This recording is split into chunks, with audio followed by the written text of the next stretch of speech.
नमस्कार दोस्तों। अभी हाल ही में चर्चाओं में जो सबसे महत्वपूर्ण सिटी है उसका नाम है दुबई।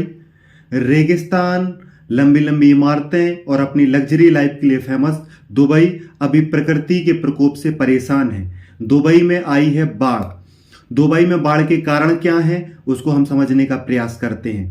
पहले मैं आपको बता दूं कि दुबई की लोकेशन क्या है। दुबई जो है यूएई संयुक्त अरब अमीरात देश का एक शहर है।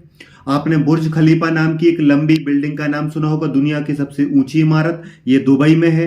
दुनिया का या वर्ल्ड का सबसे महत्वपूर्ण शहर वर्तमान में दुबई है और वहां पर बाढ़ आई है। ऐसा नहीं है कि सिर्फ दुबई में बाढ़ आई है, अभी जो अरब देश हैं, ओमान हो गया, यूएई हो गया, कतर हो गया, बहरीन हो गया, सऊदी अरब का कुछ हिस्सा हो गया, इन देशों में बाढ़ या अत्यधिक बारिश की समस्या पिछले एक हफ्ते से बनी हुई है। इसके अगर हम कारणों की बात करें तो सबसे पहला कारण आता है जलवायु परिवर्तन। मौसम वैज्ञानिकों के अनुसार जलवायु परिवर्तन सबसे बड़ा कारण है जिसकी वजह से दुबई और उसके आसपास के अन्य इलाकों में बाढ़ देखी जा रही है। रेगिस्तान में अत्यधिक बारिश, एक साथ 255 मिलीमीटर बारिश, ये बहुत बड़ी बात होती है। इसे आप कह सकते हैं एक प्रकार प्रकृति ने रेगिस्तान में अपने आप को बहुत आक्रामक तरीके से बरसाया है। ये जलवायु परिवर्तन है। जहां पर बारिश होनी चाहिए वहां पर बारिश नहीं हो रही है और जहां पर कभी बारिश नहीं हो रही है वहां पर अत्यधिक बारिश हो रही है।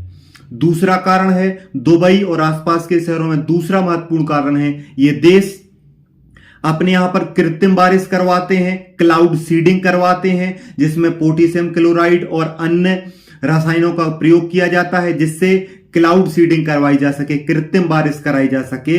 मतलब कि ये प्रकृति को चैलेंज करते हैं जिसकी वजह से यहां पर प्रकृति में चीजें बदली और अब उन्हें बाढ़ का सामना करना पड़ रहा है।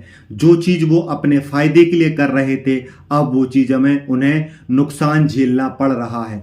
और तीसरा और महत्वपूर्ण कारण है अत्यधिक शहरीकरण। जो आधुनिक शहर बनाए जा रहे हैं प्रकृति को दांव में लगाकर, नियमों को दांव में लगाकर और वैज्ञानिक चीजों का सही से या प्रकृति के नियमों का सही से पालन ना करके जो शहरीकरण किया जा रहा है उसका नुकसान भी दुबई और अन्य शहरों को देखना पड़ रहा है। अगर हम बात करें भारत इससे क्या सीख सकता है या हमें क्या समझने की जरूरत है, देखिए भारत में भी बाढ़ की समस्या लगातार रहती है, भारत में भी जलवायु परिवर्तन की समस्या रहती है और भारत भी नियमों की अवहेलना करता है।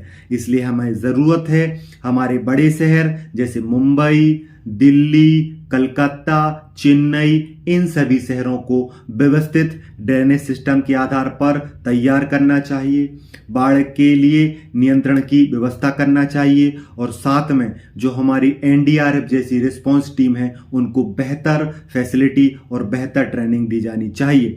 साथ में नागरिकों को और लोगों को ध्यान रखना चाहिए कि हमें प्रकृति को बचाना है, पर्यावरण के साथ जीवन यापन करना है, स्वच्छता का ध्यान रखें, प्रकृति का ध्यान रखें और इस बात का ध्यान रखें कि अंधी दौड़ ना दौड़ें। नेचर रहेगा तभी आप रह पाओगे। जलवायु परिवर्तन को सरकारें नहीं रोकेंगी, जलवायु परिवर्तन को रोकने की जिम्मेदारी हमारी है, हम सब की है। तो हमें ठानना पड़ेगा कि कहीं पे भी कोई भी दिक्कत है प्रकृति को तो उसको हम ठीक करने का प्रयास करेंगे, तभी हम इस बाढ़ की समस्या से, सूखा की समस्या से और जलवायु परिवर्तन की समस्या से बढ़ पाएंगे। नमस्कार, जय हिंद, जय भारत।